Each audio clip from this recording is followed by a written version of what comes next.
Welcome students, today's class for class 10 chapter कर रहे हैं हम 14 जुलाई मंथ के आपके सिलेबस के अकॉर्डिंग है ये। और सांख्यिकी टॉपिक है हमारा एक्सरसाइज 14.1 आज हम आपको करेंगे। एक्सरसाइज को करने से पहले मैं आपको थोड़ा सा सांख्यिकी के बारे में बता दूं कि सांख्यिकी क्या होता है और आपने जो है सांख्यिकी में क्या पढ़ रखा है और अब हम क्या पढ़ेंगे। तो जो सांख्यिकी है एक्चुअली ये भी एक हमारे, अगर हम कहें इंग्लिश में तो दो वर्ड होते हैं, स्टैटिस्टिक्स इसका नाम है, ठीक है जी। तो ये जो स्टैटिस्टिक्स है ये एक्चुअली क्या काम करता है, ये पहले तो बहुत बल्क वाला डाटा, यानी कि जैसे अब हमारी जनसंख्या ही ले लो, कितने लोग हैं जो गांव में रहते हैं, कितने लोग हैं जो शहरों में रहते हैं, कितने लोग हैं जो चावल खाते हैं, कितने लोग हैं जो चीनी खाते हैं, गुड़ खाते हैं, इस तरीके से भी कंपैरिजन होते हैं, ठीक है। तो जब हम बात करते हैं कि संग्रह की, पहले तो डाटा को इकट्ठा करो, फिर उसके बाद उसको कैसे प्रेजेंट करना है, आपने कैसे इतना सारा आप डाटा दिखाओगे। फिर तीसरा है उस पर एनालिसिस करना, कि उसके बारे में सोचना कि अब इसका हमने यूज कैसे करना है, क्या स्कीम लाएं जो मैक्सिमम लोगों को फायदा हो, ठीक है, इस तरीके से।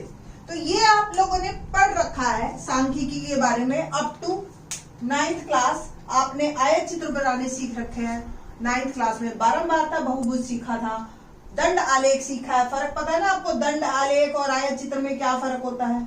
चित्रालेख ये 8th क्लास में सीखा था, और आपको याद हो 8th क्लास में आपने पाई चार्ट बनाना भी सीखा है, ठीक है। तो ये सब चीजें आप ऑलरेडी सीख के आए हुए हैं सांख्यिकी के नाम पे। आज जो हम करेंगे वो मेन हमने करना है सेंट्रल टेंडेंसी, यानी कि केंद्रीय प्रवृत्ति। कि कोई भी जब डाटा इकट्ठा किया जाता है बेटा, तो हम सबसे पहले ये निकालते हैं कि इसका मेन सेंटर पॉइंट क्या है, कहाँ मैक्सिमम लोग हैं। क्यों इंडिया को एक जवान देश कहते हैं, क्यों यहाँ पे जो मैक्सिमम लोग हैं वो जो है किस एज ग्रुप के हैं, 20 से लेकर 40 की एज ग्रुप के बच्चे हैं, ठीक है। तो वो जो है आपके, इसलिए इंडिया को जवान देश कहते हैं। ये कैसे पता चला, डाटा एनालिसिस से, ठीक है। तो केंद्रीय प्रवृत्ति जो नाम, हमारे 3 तरीके हैं निकालने के जो हम 10th क्लास में करेंगे। नंबर 1 जो है वो है, तो जो केंद्रीय प्रवृत्ति के तरीके हैं हमारे पास, सबसे पहले है माध्य। ये आप लोग बड़े फैमिलियर हो इस वर्ड से, आप लोगों को निकालने आता है, एवरेज जिसको हम कहते हैं, ठीक है, ठीक है, एवरेज। और ये तो एवरेज वर्ड तो चलो एक लेमैन का भी है, और हम मैथ में बात करें तो हम कहते हैं इसको मीन, माध्य, ठीक है। दूसरा जो है वो है माध्यक, ठीक है, और इसको हम कहते हैं मीडियन। इंग्लिश के वर्ड भी आपको जरूर पता होने चाहिए, ठीक है। और तीसरा जो है वो बहुलक है, मॉड जिसको कहते हैं। ये तीनों ही सेंट्रल टेंडेंसी निकालने के, अलग अलग चीजें नहीं है। अब हम जो है हमारे पास 4 एक्सरसाइज है, 14.1, 2, 3 और 4, ठीक है जी। और 14.1 में हम जो है माध्य निकालना ही सीखेंगे, वो भी 3 तरीकों से, 3 मेथड्स है हमारे पास। 14.2 में हम पहले मॉड निकालना सीखेंगे, यानी कि बहुलक। 14.3 जो दोनों, और 14.4 माध्यक निकालने के ही तरीके हैं। ये मेथड तो हमारा जो है फार्मूले से है, और 14.4 बहुत इंपॉर्टेंट है, जो कि हम ग्राफ से माध्यक निकालना सीखेंगे। तो ये हमारा ओवरऑल स्ट्रक्चर है इस बार 10th क्लास में सांख्यिकी का, ठीक है। अब हम बात करते हैं अपने माध्य की। सबसे पहले हम माध्य ही सीखेंगे और 14.1 करेंगे इन दिस लेक्चर। माध्य भी जो है, आप बात करते हैं हम माध्य निकालने की, कि माध्य आप लोग कैसे, अब हम कैसे सीखेंगे और आपने पहले कैसे सीख रखा है माध्य निकालना। तो माध्य निकालने में हम जो है, जब हम इसे 6th 7th में थे या 8th क्लास में हमने माध्य निकाला है, तो माध्य निकालने का जो हमारा सूत्र होता था वो क्या होता था कि हमें 8-10 वर्ड्स दे देते थे, जैसे x1, x2, x3, और इस तरीके के कोई भी डाटा दे देते थे, 7, 8, 9 और 6, 15, 18, 17, 16 और टोटल इस तरह की 10 संख्याएं देती है और इन 10 संख्याओं का माध्य निकालो। तो आपको सूत्र आपके टीचर ने बताया होगा, x बार माध्य बराबर कुल प्रेक्षणों का योग बटा में प्रेक्षणों की संख्या। ये सूत्र आपको बताया है आपकी टीचर्स ने, ठीक है ना। तो ये सूत्र आप लोग जो है लगाते थे पहले जब हमें एक डाटा इस तरीके का दिया होता था, ठीक है। उसके बाद 9th ऑनवर्ड्स आपको जो है वर्गीकृत आंकड़े मिले। वर्गीकृत आंकड़े का क्या मतलब है कि आपको जो है x और y मिल जाता था इस तरीके से। ये x है आपने और f दे रखा होता था। आपका लास्ट क्वेश्चन था लास्ट ईयर आपकी 9th क्लास की बुक में कि मजदूरों के इतनी सैलरी है और इतने मजदूर है। ये बारंबार था, आपको याद हो अगर f दे रखा हो, ठीक है। तो इस तरीके से 2, 3, 5, 7 आपके ये मजदूर दे रखे थे। आपने क्या किया था, XF निकाला था और इसका जोड़ निकालते गए थे आप। 2000, 6000, 15000 और 7 चौक 28,000। इधर से इसका जोड़ कर लिया था आपने, ठीक है, इधर से इधर। और x बार माध्य बराबर है sigma XF upon sigma F। ये हमारा सूत्र था जो 9th क्लास में हम करके आए। ये मैं इसलिए रिकॉल कर रही हूं कि हमने बस इसी से ही थोड़ा सा काम और आगे करना है, ठीक है। तो अब जो है इस बार हमने क्या करना है, वो अब हमें जो है अवर्गीकृत आंकड़े मिलेंगे, ठीक है। वो यानी कि वर्ग अंतराल मिलेगा आपको। क्या मिलेगा, वर्ग अंतराल। और माध्य निकालने के जो है हमारे 3 मेथड हैं और तीनों ही आपको आने चाहिए। नंबर 1 डायरेक्ट मेथड हम इसको कहते हैं और हिंदी में कहते हैं प्रत्यक्ष विधि। क्या कहते हैं, प्रत्यक्ष विधि, डायरेक्ट मेथड।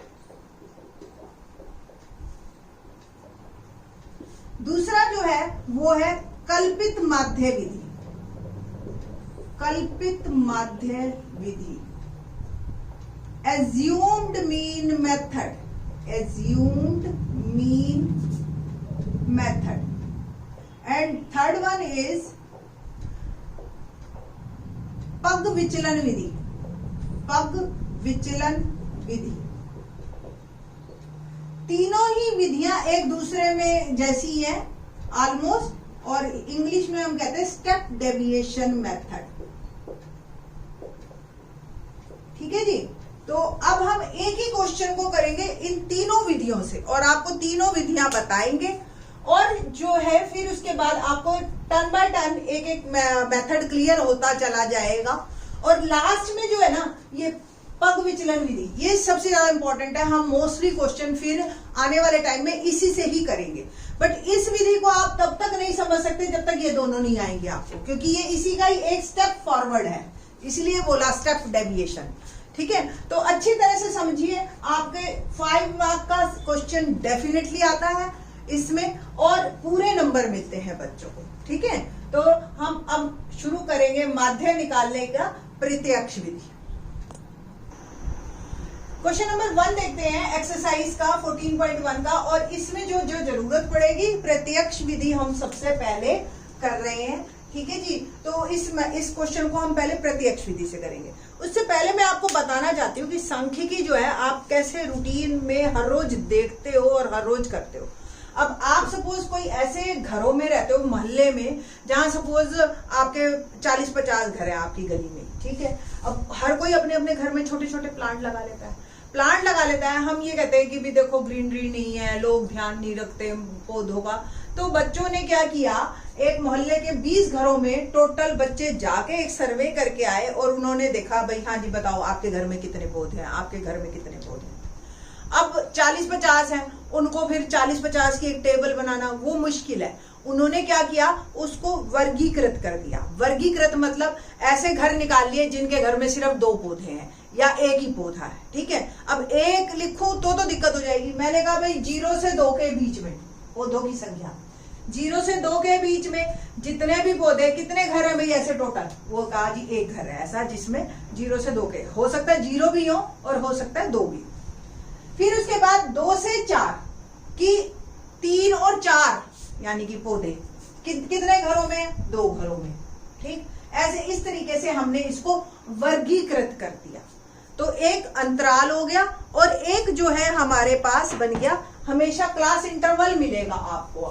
ठीक, और ये घरों की संख्या। मैंने सिर्फ क्वेश्चन इसलिए लिखा, मैं आपको बताना चाह रही थी जस्ट बिकॉज ऑफ दैट कि आपको वहां पे क्वेश्चन कैसा मिलेगा बुक में और पेपर में, और आपने इसको कैसा लिखना है। देखिए, आपने लिखना है वर्ग अंतराल। ठीक है जी। अब हम मैथ में कन्वर्ट कर रहे हैं इसको। 0 से 2, 2 से 4, 4 से 6, 6 से 8, 8 से 10, 10 से 12 और 12 से 14। यहां पे आपने f या इसको वर्ग अंतराल को एक नाम और देना है x। ठीक है, और फिर आपने लिखना है एक f यानी कि बारंबारता। बारंबारता वो होती है जो किसी भी काम को उस इंटरवल में कितनी चीजें आ रही हैं, 2 आ रही हैं, 4 आ रही हैं। लास्ट ईयर आपने याद हो टैली मार्क भी किए थे, है ना।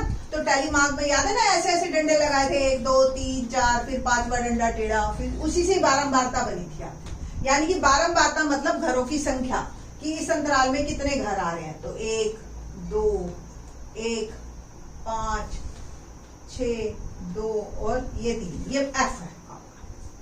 ठीक है जी। अब जो बात करनी है वो नई बात क्या है आपको। अब देखो, आप 9th में हमने क्या किया था, एक्स एफ निकाल लिया था। अब यहाँ तो एक्स 0 से गुना करूँ, 1 से करूँ, 2 से करूँ, ये नहीं पता है ना। तो इसके लिए हम जो है एक वर्ड निकालेंगे जिसको हम कहते हैं वर्ग चिन्ह। क्या कहते हैं? वर्ग चिन्ह। वर्ग चिन्ह कैसे निकाला जाता है?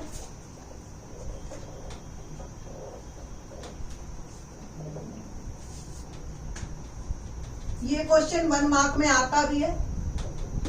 वर्ग चिन्ह, ऊपरी वर्ग सीमा जमा निम्न वर्ग सीमा बटा 2। यानी कि ये देखो, ये निम्न है, ये ऊपरी है, ये वर्ग अंतराल है, ये सबसे नीचे है, ये सबसे ऊपर है। दोनों को जमा करके 2 से भाग करना है आपको, बस। तो 0 जमा 2 बटा 2 क्या बना? इसको हम x नाम देंगे। ठीक है, ये 1 आ गया। ऐसे इन दोनों को जोड़िए, 2 जमा 4 बटा 2, 6 बटा 2 3, 4 जमा 6 10, 10 बटा 2 5, 6 जमा 8 14, 14 बटा 2 7, 8 जमा 10 18, 18 बटा 2 19, 10 जमा 12 22, 22 बटा 2 11, 12 जमा 14 26, 26 बटा 2 ये आ गया हमारा 13। तो इस तरीके से आप जो है वर्ग चिन्ह निकालेंगे। वर्ग चिन्ह निकालने के बाद ही आपका जो है, ये बस इतना ही फर्क है 9th और 10th में। ठीक है, ये हम क्वेश्चन कर रहे हैं 14.1 का फर्स्ट क्वेश्चन। ठीक है जी। और हम इसको जो है प्रत्यक्ष विधि से माध्य निकाल रहे हैं। प्रत्यक्ष विधि में क्या है, हमने एक पहले वर्ग चिन्ह बना लिया x और f बना लिया। अब हम xf निकालेंगे। क्या निकालेंगे? xf। ठीक है जी। तो xf, ये f है, xf आपको निकालना आता है, यानी कि x और f की दोनों संख्याओं को आपस में गुना करना है। तो 1 1 1, 3 दूनी 6, 5 एकम 5, 7 पंजे 35, 19 छिक्के बताइए 114, 11 दूनी 22 और 13 तिये 39। ये हमारा, सॉरी यहाँ पे 9 है। 8 और 10 18, 18 बटा 2 9 और 9 6 54, ये आपका आ गया। ठीक है जी। तो ये जो आपकी संख्याएं हैं, और अब हमने क्या करना है, हमने अब माध्य निकालना है। तो माध्य निकालने का क्या सूत्र है? देखो, सिंबल पहले चिन्ह x के ऊपर बार, और सूत्र क्या है? Sigma xf upon sigma f। ठीक है जी। सिग्मा मतलब क्या होता है? जोड़, xf का जोड़। सिग्मा मतलब f, सिग्मा f का मतलब f का जोड़। तो जोड़े शुरू करते हैं। 6 और 1 5 7, 7 और 5 12, 12 और 5 17 और 4 21 और 2 23 और 9 हो गया जी 32। ठीक है जी। तो आगे आ गया 3 3 से आप ऐड कीजिए, 3 3 6, 6 5 11 और 2 13 और 3 16, 162। 12 12 को ऐड कीजिए, 3 और 2 5, 6 5 11 और 5 16 और 17 और 2 19 और 1 ये 20। ये आपका जोड़ आ गया। ठीक है जी। तो बस अब सिंपल, कहीं कहीं बुक में X1 F1 इस तरीके से भी दे देते हैं, आप दोनों में से कोई भी लगा सकते हैं। तो 162/20 और ये मेरा आंसर आ गया। देखो 2 से कट रहा है, 2 8 16, 2 1 10 से मैं कट भी नहीं रहा वैसे तो। 8.1 सीधा डेसिमल आता है, इसलिए अगर कटता होता तो भी नहीं काटते, सीधा डेसिमल लगाते हैं। ठीक है, ये आया है मेरा प्रत्यक्ष विधि से माध्य। अब हम निकालेंगे सेम क्वेश्चन कल्पित माध्य विधि। ठीक है, अब यही क्वेश्चन को देखते हैं आसान कैसे करना है। ठीक है, ये तो अभी फिर भी बड़ा, देखो जैसे जैसे डाटा बड़ा हो जाता है गलती होने के चांसेस बढ़ते जाते हैं आप। ठीक है, तो अब हमने करना क्या है, बहुत सिंपल है, एक वर्ड डी और निकालना है। क्या करना है, क्वेश्चन बिल्कुल वैसा ही चलेगा। ठीक है, एक वर्ड डी निकालना है। कल्पित माध्य, कल्पित मतलब कल्पना करनी है आपने कि इसमें माध्य क्या हो सकता है। तो माध्य हमेशा ऑलमोस्ट बीच में से निकलता है, तो जो बीच की संख्या है ना बस उस पे आप डब्बा बना दीजिए। टोटल 7 संख्याएं थी, तो 3 ऊपर छोड़ दी नीचे, ये आ गई 7 बीच में आपकी। इसको नाम दे दीजिए ए। ठीक है, एज्यूम्ड में ए। ठीक है, और हमने अब करना क्या है, ये जो आपका है ए, अगर सपोज यहाँ पे आपके दिमाग में इमीडिएट आएगा, सपोज यहाँ पे एक नंबर और होता, फिर हम क्या करते, तो 2 संख्याएं बीच की आ जाती है ना। तो 2 संख्याएं अगर बीच की आ गई तो ऊपर वाली को लेना आप, मतलब छोटी। ठीक, ये ध्यान रखना, आगे आने वाले क्वेश्चनों में आएंगे तो हम आपको बता देंगे। अब हमने एक डी निकालना है जिसमें से हर एक्स में से एक को घटाते जाना है, यानी कि 1 में से 7 गया, कितना आया 6। 3 में से 7 गया -4, 5 में से 7 गया -2, 7 में से 7 गया 0, 9 में से 7 गया 2, 11 में से 7 गया 4 और 13 में से 7 गया 6। ये आ गया आपका डी। और जो काम हम एक्स से कर रहे थे, देखो एक्स को ही तो हमने छोटा करके डी बनाया है। ठीक है, तो अब हम वही काम जो एक्स से कर रहे थे अब हम डी से करेंगे, यानी कि डी एफ निकालेंगे। ठीक है जी, तो डी एफ कैसे निकलेगा, अब आप देखिए, इन दोनों को गुना करना है।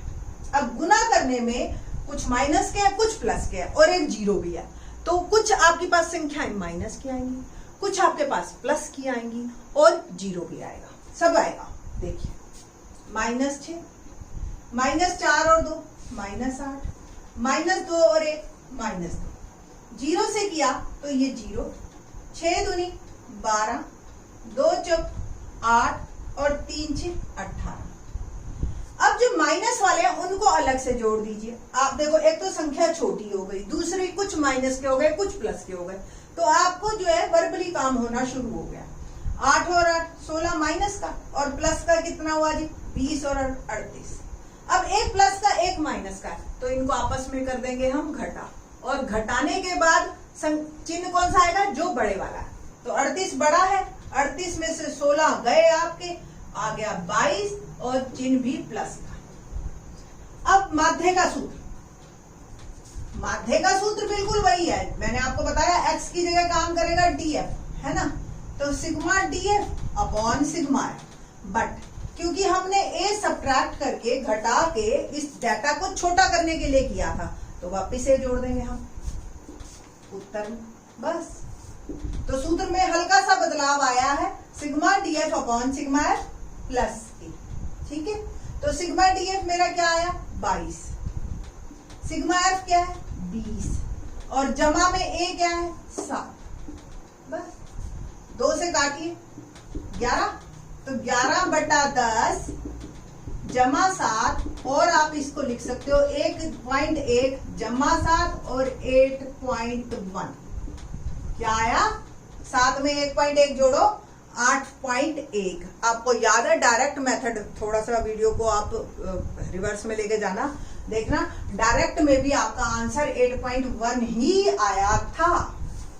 ठीक है, समझ आ गई? तो क्या किया हमने एज्यूम्ड मीन में? हमने पहले अपनी मर्जी से एक मीन को मान लिया और फिर उसी के ही थोड़ा सा करीब करीब आगे पीछे जो उत्तर आया वो हमने निकाल दिया। ठीक है, सेम आगे पग विचलन यानी कि एक स्टेप और आगे। जैसे आप लोग शुरू में साइकिल सीखते हो, पहले पापा बैठा देते हैं, फिर साइकिल चलाते हो, फिर जी अब हम खुद चढ़ेंगे। ठीक है, फिर उसके बाद तेज भी चलाएंगे। तो सेम स्टेप है कि अब हम इसको और एक और मेथड से क्या कर सकते हैं। देखो ध्यान से, ये सारी संख्याएं किससे भाग हो रही है? जो इनका अंतराल है उससे हमेशा भाग होगी। तो 2 अंतराल है तो 2 से भाग होगी, 5 होता तो 5 से करते। ठीक है, समझ आ गई? तो ये एक और स्टेप हम फॉरवर्ड जाएंगे। क्या आगे और स्टेप होगा? इसमें हम d की जगह h निकालेंगे। क्या निकालेंगे? h। ऐसे ही a एज्यूम करना है आपने, और अब हमने इसमें हम u निकालेंगे और h से हम भाग करेंगे। a तो हमें पता है और h मैंने अभी बताया क्या? 2। तो जो भी संख्याएं हमारी आई x माइनस a से, सबको 2 से भाग कर देंगे। क्या बन गया? -1 -2 -3 1 2। ध्यान हो आपको, जैसे 7 में से 7 गया 0 बटा में 2। हर अंतर को जैसे x क्या है? 1 -7 बटा 2 आ रहा है, 3 -7 बटा 5 -7 बटा 2। बस हमेशा 1 2 3 आएंगे, ये फिक्स है। ठीक है, हमने बनाया ही ऐसा है। अब वही काम करना है, यूएफ निकालना है। एक स्टेप फॉरवर्ड, एक पग आगे, एक पग आगे। क्या करेंगे? अब देखो संख्या और छोटी हो गई, गुणनफल और आसान हो गया, जमा भी और आसान हो गए। क्या बना जी? -3 -2 और 2 गुना किया -4, 1 और -1 किया तो -1, 0 6 2 दूनी 4 3 दिया। माइनस वाले जोड़िए -1, प्लस वाले जोड़िए 19, 1 + 1 माइनस आपस में घटा होंगे और चिन्ह बड़े वाला आएगा। सूत्र में देखिए क्या फर्क आएगा। सिग्मा यूएफ है ना, बटा में सिग्मा है वही। अब डी की जगह भी यू। किससे भाग किया है? उसी से मल्टीप्लाई कर देते हैं वापस। काम जो आसान करने के लिए तो किया था, डाटा बदलेगा थोड़ी, और जो घटाया था वो जमा कर देंगे। गॉड मॉस का रूल फॉलो करना है आपने, पहले गुना फिर जमा। सिग्मा यूएफ 11, सिग्मा एफ 20 गुना h क्या था आपको याद है ना? h यहां लिख लो चाहे आप, h 2। ठीक है, जमा a 7। a पे तो डब्बा बना ही रखा हमने, काट दीजिए। देखो अगर रिवाइंड करके तो पहले वाली ही संख्या आ गई 1.1 + 7 8 तो आप किसी भी मेथड से कीजिए, आपका आंसर सेम आएगा। पहली बात। दूसरी बात, अगर वहां पे लिखा है आपके पेपर में कि जी इसको पग विचलन से ही करो, तो आपके ऊपर कंपल्शन है कि पग विचलन से ही करना है। अदरवाइज आपके ऊपर कोई डंडा नहीं है, आपको जो मेथड आसान लगता है आप उससे कीजिए, सवाल सही होना चाहिए। ठीक है जी, बाकी के क्वेश्चन नेक्स्ट लेक्चर में। थैंक्स।